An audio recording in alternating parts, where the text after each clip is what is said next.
Thank you very much, Mr. Juneja. I request our panelists to please come on the stage. Ladies and gentlemen, it gives me great pleasure to welcome our distinguished panelists for today's discussion on growth opportunities for India. Please join me in welcoming Mr. Sunil Rohakale, CEO and Managing Director of ASK Investment Managers Limited, Mr. MP Vijay Kumar, Executive Director and Group CFO of SIFI Technologies, and please, sir. And Dr. Satya Gupta, Founder and CFO of EPIC Foundation and President of VLSI Society of India. Please join me in giving them a warm round of applause, please.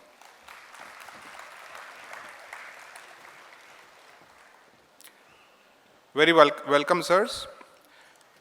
I now request Mr. Vijay Bajpai, CHRO Symbiotic Limited, for the floral welcome, and Mr. Girish Matlani, MD Sonic Biochem, for the memento presentation to Mr. Sunil Rohakale, please.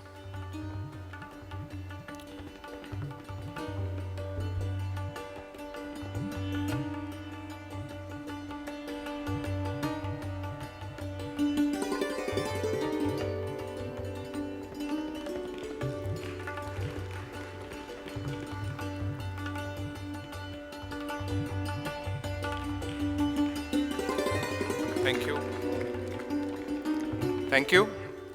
I request Mrs. Archana Shah, Director, Shah Marketing, and Mr. Sushil Dubey, IMA EC member, to please come on the stage for the floral welcome and memento presentation to Mr. MP Vijay Kumar, please.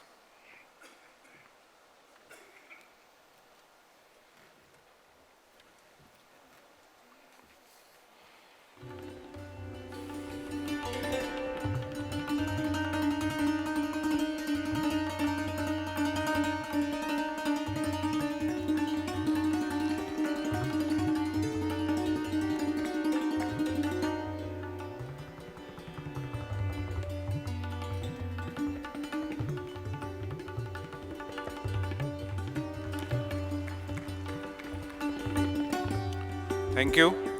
I now request Mr. Dinesh Mishra, Associate Vice President of SRF, and Mr. Gaurav Singh Sojatia, Director Acropolis, to please come on the stage for the floral welcome and memento presentation to Dr. Satya Gupta, please.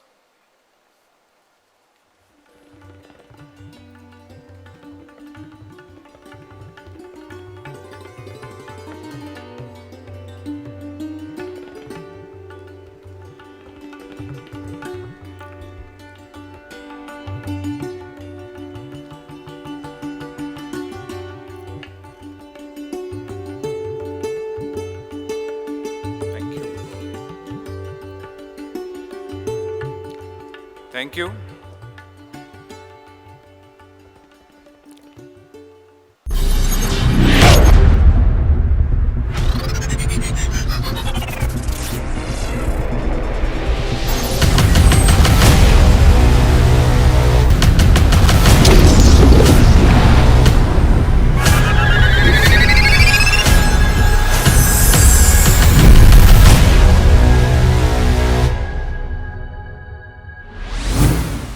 Dr. Satya Gupta. Dr. Satya Gupta is a techno-visionary with a wealth of experience and expertise and has been part of the worldwide semiconductor and electronics industry for more than 30 years. He has co-founded 4 successful startups: Intel Microelectronics, Open Silicon, Concept 2 Silicon, and Zepto in electronics and semiconductor areas. He is president of the VLSI Society of India for the last 35 years. Dr. Satya has won many accolades that includes the Open Silicon Award for Best Private Health Semiconductor Company, GSA, the Lifetime Achievement Award by Mentor Graphics, Lifetime Achievement Awards by VLSI Society of India in 2023. He has patents and 40+ technical papers in international journals and conferences to his name. Ladies and gentlemen, please put your hands together for the techno visionary of India, Dr. Satya Gupta. Dr. Satya Gupta is the founder and CEO of Epic Foundation and president of VLSI Society of India. And he is a well-known figure in the semiconductor and electronic industry in India. He has been on the forefront for driving innovation and growth in this industry and has deep understanding of the challenges and opportunities that lie ahead. Dr. Satya, India has done exceptionally well as far as the software sector is concerned, but for some reason, we have not seen a significant impact in the manufacturing of the hardware components in India.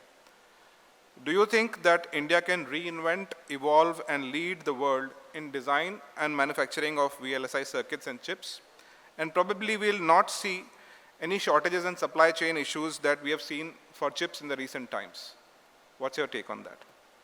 Thank you. I have a small presentation also. With your permission, if I can just run through that.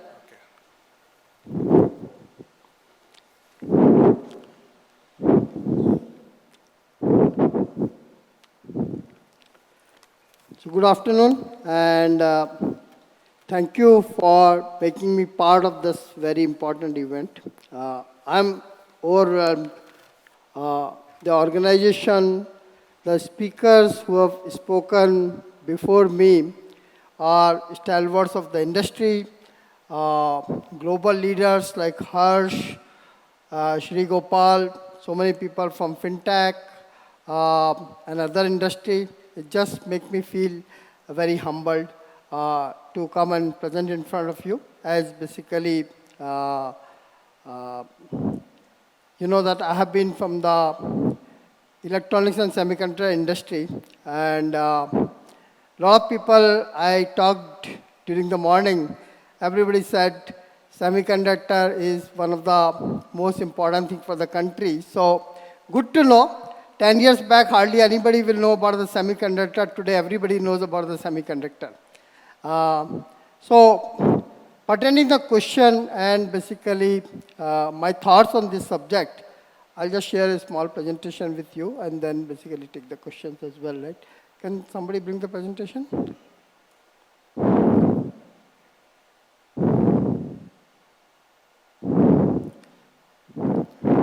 Okay. So when we talk about the electronics and semiconductor, I'll try to make it little interactive rather than making it a monologue. What brand of the phone some of you carry?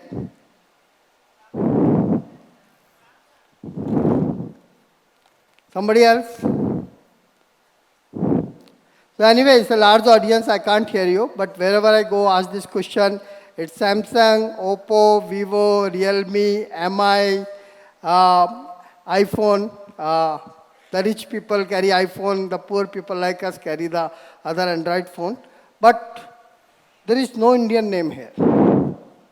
One of the largest, basically, electronics item which gets consumed in India has no Indian presence. Okay, and that's an untenable situation for a country which is aspiring to become third largest economy, $5 trillion economy. A lot of things which we heard earlier, like Colonel Pant talked about the cyber security, trusted value chain, all of those things.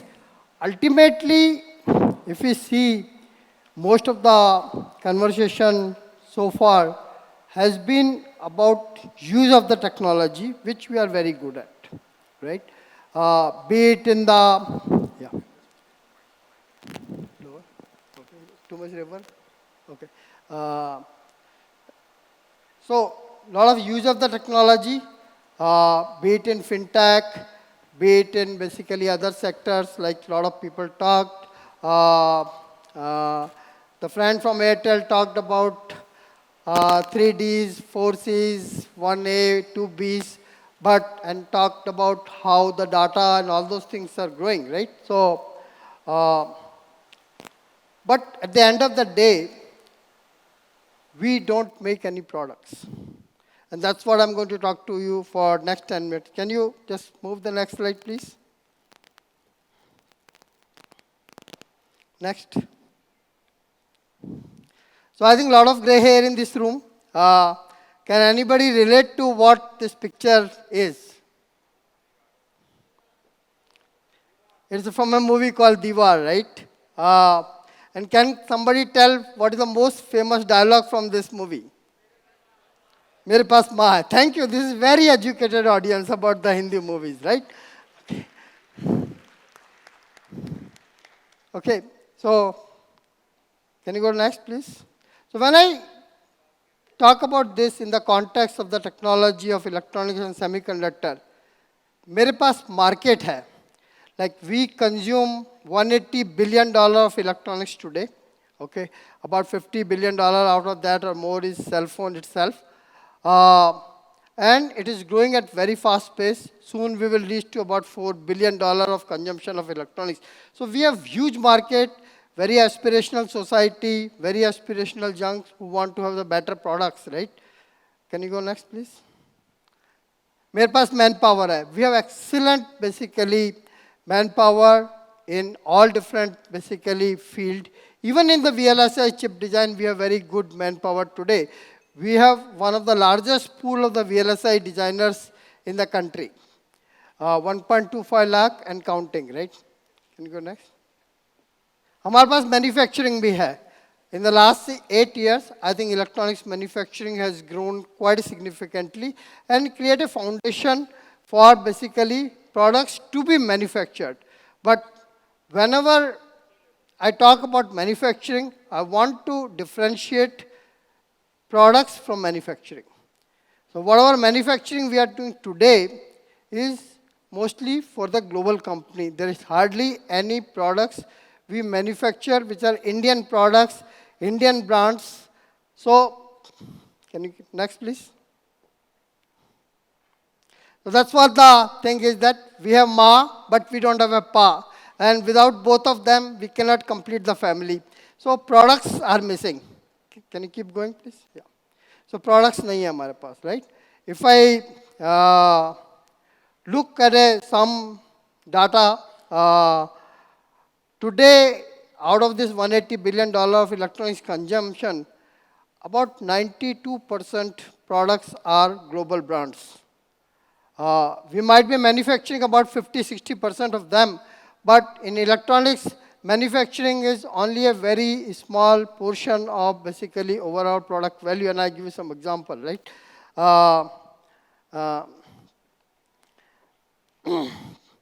And when we talked about cell phone, right? In 2015, I'll take the example of mobile phone because all of you understand that, right? We had less than 1% share of the Chinese brand of the cell phone in the country. Less than 1%. 2015, only about 8 years back, right? At that time, we had about 14% share of the Indian brands like Micromax, Carbon, Lava, all of those things, right? Fast forward 7 years, 8 years. Last year, we had 74% share of the Chinese brand cell phone in the country. So out of all the phones we consume, 74% comes from the brands which have originated from the China, right? And Indian brands, from 14%, they have gone to less than 1%. So although we take a lot of pride and it's a very good thing about manufacturing growing, but at the same time, we have a severe decline on the basically products of Indian brands, Indian design, and so on and so forth, which will have implication, as Colonel Pant talked about, on the security side. We may have trusted sources, and I was very glad I was able to provide some help in basically defining the trusted sources, but still not having Indian products. All the data which you are doing from the cell phone, we don't know what is the security level. We can do it at the infrastructure level, but what do we do about personal devices, right? It is obviously has an economic implication. And just to give an example, today a lot of you people are carrying iPhone, right? Costs about 1.2 lakh, 1.4 lakhs, iPhone 14, right? But let's take it's about $1,000, right? So Apple gets $1,000 for the iPhone, right? Total cost of the manufacturing that iPhone, including components, everything, is only about $300. So $700 Apple took because they are the product owner, they are product designer, they don't manufacture anything, right? Now, out of this $300 of the manufacturing cost of the iPhone, the manufacturer like Wistron, Pegatron, Foxconn, all of these manufacturing company, guess about how much they get out of this $300, right? They get about $30.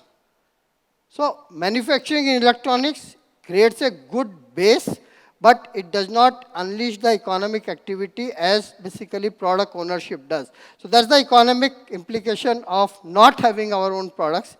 Obviously, self-reliance is very evident. And very importantly, as everybody is talking about the semiconductors, right?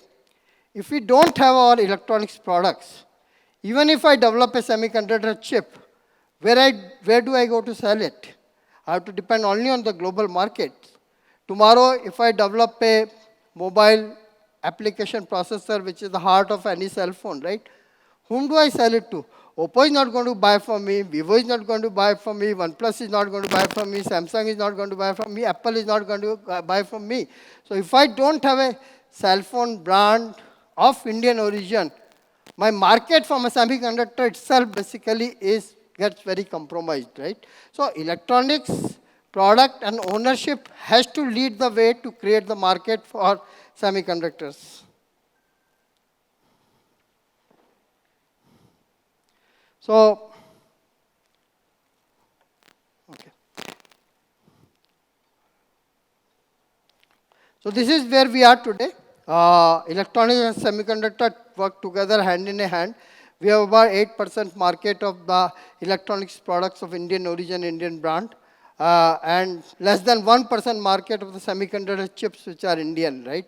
I think it's much, much lesser than 1%. What we want to change it to, at least 1/3 of the market share of the products we consume should come from the Indian brands and Indian products, right? We cannot have it all. It's a global economy. We have to give room to everybody, but having a only 8% and the declining share of the Indian products is also not a sustainable situation. Here are some of the products where basically we looked at the data. And one thing to note here, we used to say Chinese are cheap products, right? But 8 out of the 10 top categories, the Chinese brands are top 5 global brands today. So it's no more about basically cheap products. OnePlus is a world-class phone, right? Oppo, Vivo are getting there. So we cannot just discount China as a basically cheap products and things like that, right? And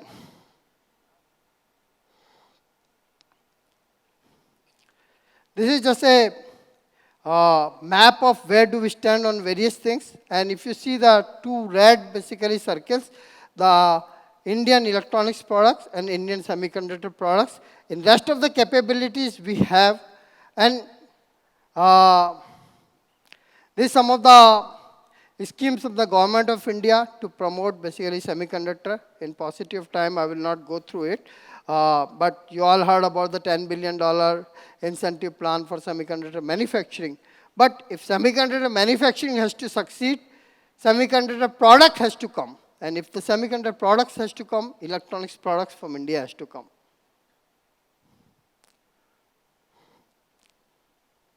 So I will end my basically 10 minutes of discussion on this thing. One thing I want to say is that we always talk about manufacturing. China very smartly has moved from manufacturing to products, right? They don't care where the Oppo 4 is manufactured, whether it gets manufactured in India or Vietnam or somewhere else, right? They want product ownership in every field, whether it's a telecom, although there has been some bans and all those things. They are very quickly and very smartly moving from the manufacturing to products, their brand products, right? And I think India has to do the same if we have to basically be a self-reliant, bother about our digital security and all the other aspect. We have to also move from the manufacturing or services domain to product domain. So all the different things which we heard in the morning about all of these services and fintech and all those things, they all depend on the digital technology. If we don't have our own products in these things, we will basically not do the right thing for the country. Thank you so much. Jai Hind. Thank you very much. Mr. M.P. Vijay Kumar is a CFO of SIFI and has extensive experience in finance and management across diverse sectors, including technology and telecom. He has played a key role in driving SIFI's growth and transformation over the years. Sir, SIFI has come a long way from being the first private internet service provider to becoming India's largest data center and cloud infrastructure services company. So could you please share your views on how organizations can reinvent themselves and evolve to lead in their respective industries? So thank you, Sailesh. So good afternoon to all, and extremely happy to be here at this event of IMA. Thankful to the managing team at IMA, and equally important to Mr. Manoj Fadnis, Chartered Accountant from Indore, past president of the institute and one of my mentors, for having referred my name to IMA to be present here. Coming to the specific question on SIFI's journey in terms of how we have reinvented, I'll take a few minutes just for the benefit of participants here as to where we were when we moved on this journey of reinventing. I'll try to connect it with the theme which we have today of reinventing. For those who are in the age group of 40s and 50s, their first internet experience would have been from SIFI. SIFI broadband to home, SIFI cyber cafe, and those days we had a horizontal portal, sifi.com. I'm talking about the year 99, 2000, 2001. In fact, we had a search engine, just like what you have Google, and just think of year 2000. And we had about 6,000 cyber cafes, centrally administered across the length and breadth of the country when internet was just about opening. And Google was not even there then, it was just Yahoo. And we had the largest horizontal portal, comparable with those days, the American Online. And this is year 2000, 2001. Today you have lots of e-commerce companies, be it Amazon, Flipkart, and the like. And SIFI had an e-commerce platform, e-commerce engine, as powerful as this way back in 2001. And you have Gmail. SIFI had its own mailing solution, SIFI Mailing. And that's year 2000. So SIFI was a pioneering company technologically, and it had those days aspirations to be the internet company of India, serving the billion population of India. But as Biswas explained when he talked about the payments bank, acquisition of customers is a very costly exercise. And acquiring customers between 2000 to 2007, when the internet penetration was low, was extremely tough. And like most e-commerce companies and most online companies, SIFI was burning cash till 2007. So the erstwhile shareholders and management sold the company to a new principal shareholder from US. He acquired the company in 2007 and assembled a new leadership team, and I joined him at that point in time. So that point of time, 2007, for those who can recall, those were early days of Google. For most of us, Google looks like it existed for some 40, 50, 100 years, but Google is just about 17 years or 18 years, just 17, 18-year-old company. So 2004 about was a time when Google made its big presence felt. Fortunately, the new shareholder happened to be from US, and he understood very clearly that SIFI could not compete with Google in its domain. He was extremely clear and took the bold decision, even though he acquired the company thinking that he will capitalize on the B2C opportunity. Within less than a year, he realized that it is just impossible to compete with the likes of Google and also the telecom companies, which were becoming stronger with 3G just then happening around that time and to be followed by 4G later. So given that backdrop, when the new management came in place, we decided as a first step that we will exit the B2C business.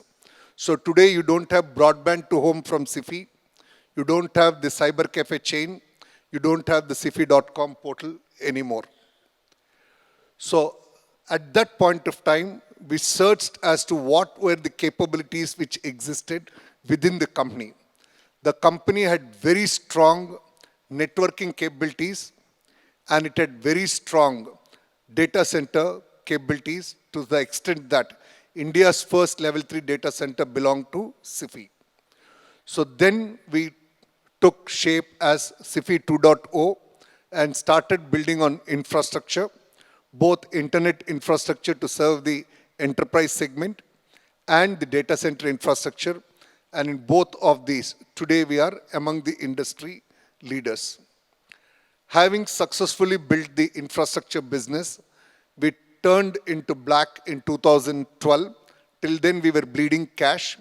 Thereafter we started becoming a services player on top of the infrastructure. So how did we go about this exercise of reinventing ourselves? We had to give up something and take up something new.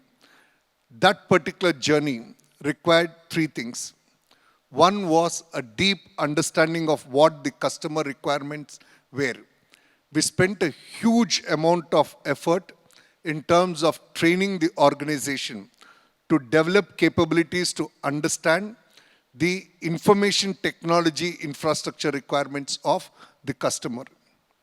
The second important thing which we did is to get in place. I think in the morning first session, somebody was mentioning this as well, is to get a good leadership team of about 40 people or so. We got a very strong leadership team and happy to share out of 40, almost 32 of them are still with us after 15 years of that journey which got commenced. So it is extremely important to get a leadership team who will be emotionally connected to the organization and will participate in the company's growth story. And third is, we were never worried about either the top line or the bottom line. We were more worried about building efficient operations which will meet the customer's requirements.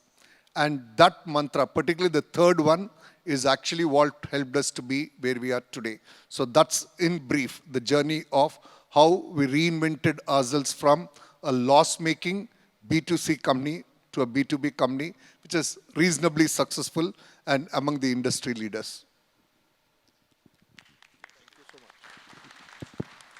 Thank you for sharing.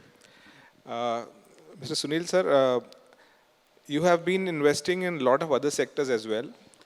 And now, as far as we discussed earlier, that a lot of your share of investment is also into other industries.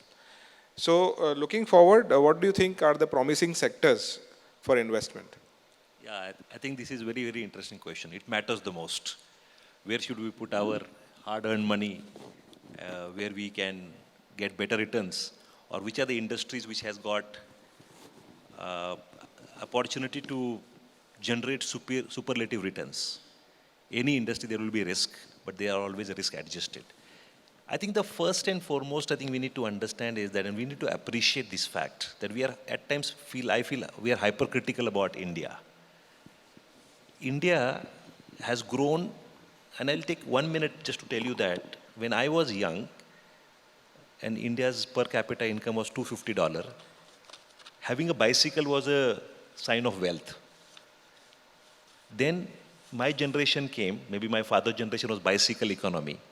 When my generation came, having a motorcycle at home at $500 per capita income was like a great story. At 750, my son born, and he had a car. So it's a car economy at $750 per capita income. And at 1,000, we all had our own home.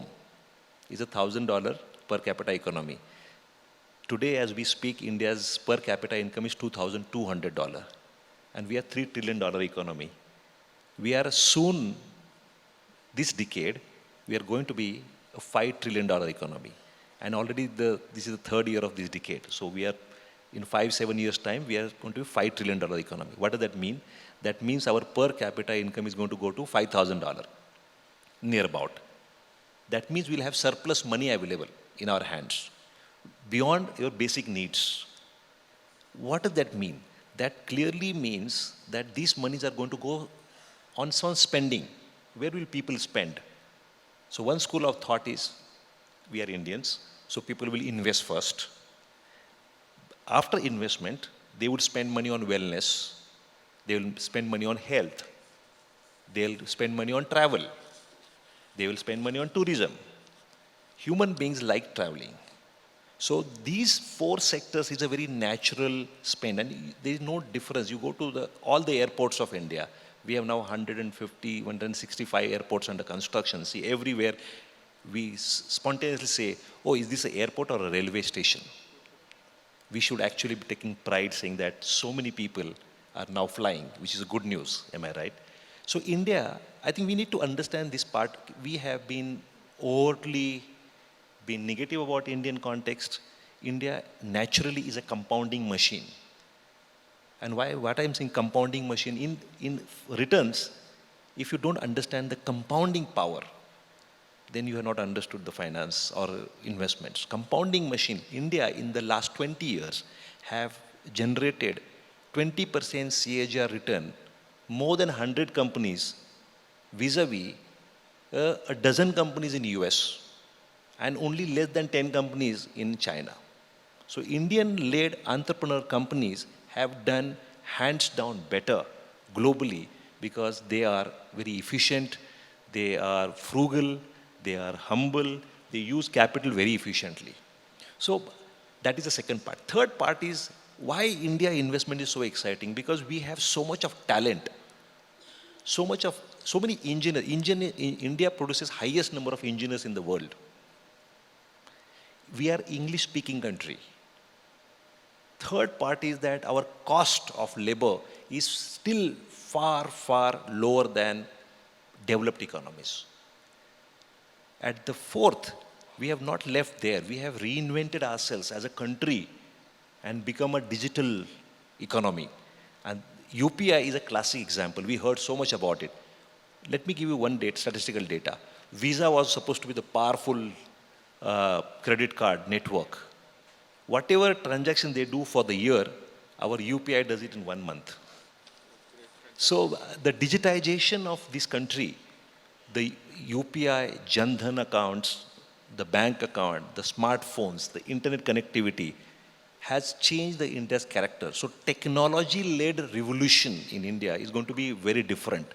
And this budget, if I have to just take a step away and say, this budget to my mind was not a budget of physical infrastructure, but this budget was a physical and digital infrastructure. That means there was a mention. When do you hear in Indian finance minister talking about digital part, a KYC part? They are talking about having a KYC at one-stop KYC, so that people don't ask you again your Aadhaar card and PAN number again and again. Your Aadhaar card becomes your identity and PAN number becomes your access, correct? So these things have worked very well. India has not stopped there. So while you invest, you have to look at what is the areas which are going to change. And what we see as a fund managers, we feel that anything to do with cost optimization, anything to do with efficiency, anything to do with better capital utilization, those industries, and anything to do with innovation, where people consciously work towards doing disruptions, and the disruptions in a positive manner, those industries are going to work. So what are the specialized industries where today India has a promise? India has a terrific promise And we must have heard about China Plus. What is China Plus? People were over-dependent on China. People want alternative to China. People were over-dependent on Europe. People wanted to have Europe alternative. So India is clearly emerging as China Plus and Europe Plus economy. Now the industries like power, power energy transmission, I think that's a very important one. The electric mobility, whether two-wheeler, four-wheeler, trucks, is going to be another one. Specialty chemicals businesses, they are changing big time. We were dependent on China, but today the local super specialty companies, chemical companies are doing extremely well. So I think at this point of time, it is not incentive which leads the Indian manufacturing. It is the innovation and the global opportunity which is led that whole part. So I feel India at this point of time is ready to invest into technology-led businesses, and that is what the theme of your, you have to reinvent, relook, reallocate the resources. Second part is that we have to just see what is our core competence as a country, and those sectors and those sector leaders in that company sectors, if you just identify, you will find your own portfolio on your lap. So I think India is ready for this new level. And if I have to just summarize one line, this is India's golden decade. The question is whether it is a decade or decades. Decade is given, decades is in our hands. Thank you very much. Dr. Satya, we just were discussing about your VLSI new chapter which you opened in Gujarat, and probably you are planning to open one in Indore too. So I would request you to just share what are the actually expectations that the students here or the new budding entrepreneurs who want to enter into the electronic or semiconductor industry. So what will be your advice to the student population? Sure. As in the introduction, VLSI Society of India is a 35-year-old organization to promote the chip design, which is synonymous with VLSI, to promote that in the country. So far we had only one central organization in the country which does the conferences, workshop. But what we felt, because of various reasons, if we are to grow this sector significantly, we have to involve every part of the country and not just basically Bangalore and Hyderabad only, right? So towards this goal, we decided to open the chapters of VLSI Society of India across 8 to 10 cities of the country. So first one we did in Ahmedabad, Gujarat. Second one we are planning in the month of March at Indore, and then Jammu, Bhubaneswar, Guwahati, primarily targeting the tier 2 city where we need to grow the talent in this area. The goal of this exercise is, number one is to grow the talent, because the need of the VLSI engineers today is very high, and with the current set of the existing facilities, we are not producing enough, right? Second is basically grow the research and development in this area, so that we can produce the new technologies. And third is to promote the startup ecosystem in this. Our goal is to have at least one electronics or semiconductor startup in every district of India. So that is 766 district, plus some of them will do more. So we will get 1,000 startups. And why we are confident this can be done? Because today, doing a startup in this area, you don't need much of infrastructure, right?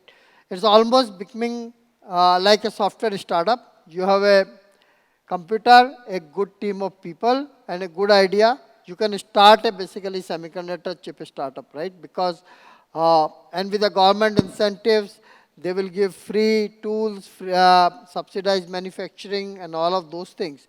So these chapters will help us in democratizing this area to each and every part of the country and each and every part of the budding entrepreneurs or students can participate in this journey. So that's the overall goal, sir. Thank you. Thank you very much. Mr. Vijay Kumar, will you please enlighten the audience about the growth opportunities that we can have in the field of artificial intelligence and IoT? Let me continue from where Sunil left. He talked about technology-led companies. Maybe almost all of you are familiar and you would have heard as well. The last 20, 30 years where not just India, the world embraced technology. We have witnessed companies using technology for improving efficiency of operations, automation of some of their activities. Contrary to what we have seen in the last 20, 30 years, what we will witness going forward is, and what you are actually experiencing now, is also companies who will actually be technology companies, who will be in the business of, whether it is automobile manufacturing, or be it in the business of banking service or hospitality services. So the past was automobile companies using technology, banks using technology, hospitality services using technology, logistics using technology, but now it will be the other way around. It will be technology company like Tesla in the business of automobile, a technology company like Google in the business of automobile. Same with banking. We heard Mr. Biswas a little while ago on technology, banking, and the kind of disruption it brings. And similarly, you're all witness to WhatsApp banking, all the Google Pays. These are all technology-based banking services. So these companies don't look at themselves as banking companies. They don't look at themselves as an automobile company. They look at themselves as a technology company who is offering logistics solution, automobile, offering banking solutions, banking. So the way they think is completely different. And the beauty of technology, as all of us know, I don't think I need to reiterate, is that it allows disruption of the existing play in a constructive sense. Second is the pace at which you can scale, and test whether you will be successful, unsuccessful. You will know that you are not successful within less than 2 years, and then you can claw back. So that's the beauty of technology. What this shift means is the extensive use of three things. Artificial intelligence, all of us are familiar as to how it is impacting our day-to-day lives to such an extent that today, if you get a message, let's say on LinkedIn, it automatically prompts you what to reply. And that's something all of us experience. That's AI. Then there is machine learning, and third is blockchain. These three technologies will be quite disruptive, but let me share with you, these technologies will not be those which will last too long. They will get replaced by something else, probably within 3-4 years. But to answer the specific question on the impact of AI and IoT, AI, people believe that by 2030, it is easily a $2 trillion market. And on IoT, we are early stages now. 5G technology is just getting implemented. And with 5G, the ability to use IoT gets triggered. And that's a $1 trillion market. And these are opportunities in that particular segment. It's multiple users are there. Probably each of them require a 3-hour separate session. But interest of time, suffice it to say that the opportunities are huge as far as all of these technologies are concerned. But let me caution you one thing. There are two kinds of players. One who are in the process of serving technology. Second is those who are in the place of consuming technology. Most of us here consume technology. And when we consume technology, it's important to realize that our focus should be on how I can use technology and not how technology works. I have seen a very common mistake which most companies do is they try to build their own technology teams within the company and they try to understand how a technology works. That's almost a sure mantra for failure. Please do not invest in that because the risk of obsolescence is so very high. Your technology team with whatever skills it might have, that skills will be relevant for only 3-4 years, and that cost of obsolescence can be very harmful to a company. Most of us are consumers of technology, so what we need to identify is good partners who can keep giving us access to the technology which is relevant at that point in time, and we don't take the risk of obsolescence of technology. Thank you. Yeah, means like we all talk morning and now about we being consumer of the technology, but we cannot forever depend on somebody else supplying the technology to us. So we have to equally focus on developing the technology. That's what is going to power the engine of the consumption of the technology. And IoT is a very interesting and very relatively low cost option for entrepreneurs to get into.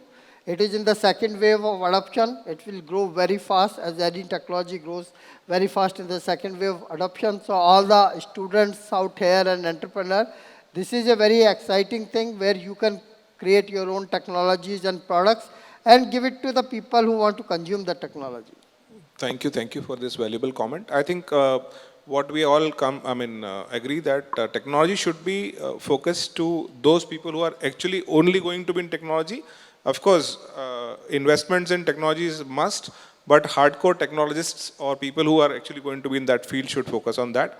And rest of us probably could be consumers of technology. I think very well put. Thank you so much. Probably we can take this further with what will be the role of technology and innovation in driving the growth and the transformation in India. See, technology is an enabler. Let's be very clear. Technology by alone will not do any business. Technology has to be executed and it has to improve the stated objective, whether it is productivity, whether it is optimization, whether it is a customer experience, whether it is ease of doing business. So the purpose of the technology has to be well defined. And my sense is that if you just go back, and I'm again going back to the previous sessions on the technology side, and in the context of this particular conference, you know, the people who have reinvented themselves the most are the people whom we never thought will use technology. Smartphones or Facebook or to that matter Google or UPI is the people who are born in 50s to 70s. People of previous generation to mine. If you go to today, the millennials, maybe my children and my father are best friends, and they are best friends. Naturally, the grandchildren are best friends, but they're best friends for learning new things. Today, my father does WhatsApp very effectively. I'm sure there is the same experience everywhere. He himself does UPI. He himself doesn't go to the bank. As we mentioned, that you don't need wallet in your pocket to travel to other countries. And I'm genuinely saying today, as I'm here in Indore, I don't have any cash in my pocket. The technology change in each sector is very specific. And let me put it into context of some of the investment management side technology part. We used to have you apply to a bank, they will give KYC. You go to the mutual fund, they'll give KYC. If you go to portfolio manager, they'll ask the same document. Everybody asks the same document. As a government has reinvented, and there is a centralized KYC system. Now government of India has gone even further and said, to even improvise the experience of technology and ease of doing business and probably get impacted, all your bank accounts, all your demat accounts, all your investment accounts, everything which is to do with banking would be accessed at one click of a button. So account aggregator, that means if you are opening with 4 banks, all the 4 bank statements, if you have 5 mutual funds, 5 mutual funds will come into picture. Every data will be available on one single piece of paper. I think that technology would disrupt the way we consume, the way we invest, the way we expect the technology to play a role. So my sense is technology is a disruptor for sure. We should not be victim of technology. And while I think Mr. Pant has said it very, very nicely, that we have a technology hygiene, cyber hygiene. We should not be the victim of technology. And hence there are responsibilities when you adopt the technology towards yourself, towards nation, and towards the people. So I think we are running out of time. So thank you very much. Thank you so much. Before we conclude this session, I would request all of the participants to please collect your kits after the last session is over. Thank you. As we bring our panel discussion to close, I want to express my gratitude to our panelists, Mr. MP Vijay Kumar, Mr. Sunil Rohkale, and Dr. Satya Gupta, for sharing their valuable insights and expertise. As we look ahead, it is clear that India has enormous potential for growth and development, and that there are many opportunities for businesses, investors, and the government to work together to create a more prosperous and sustainable future.